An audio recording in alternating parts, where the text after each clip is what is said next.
ఈరోజు నీ జీవితం ఎందుకు ఇలా ఉందో అర్థం కావట్లేదా? నువ్వు ఈ లోకానికి ఎందుకు వచ్చావో ఎప్పుడైనా ఆలోచించావా?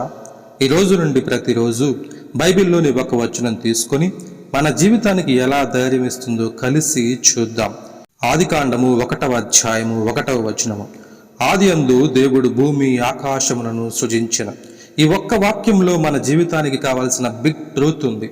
ఆదియందు దేవుడు అంటే అన్నిటికంటే ముందు దేవుడే ఉన్నాడు. నీ సమస్యల కంటే ముందు దేవుడు ఉన్నాడు. నీ ఫెయిల్యూర్స్ కంటే ముందు దేవుడు ఉన్నాడు.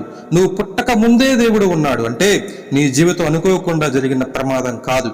నువ్వు ఈ లోకానికి వచ్చింది యాదృచ్ఛికం కాదు. దేవుని ఆలోచనలో పుట్టిన ప్లాన్ నువ్వు. దేవుడు ఆకాశమును భూమిని సృష్టించినంటే మన దేవుడు సృష్టికర్త. ఏమీ లేని చోట సృష్టించగలడు. ఈరోజు నీ జీవితంలో ఖాళీగా అనిపిస్తుందా? ఏం చేయాలో అర్థం కావట్లేదా?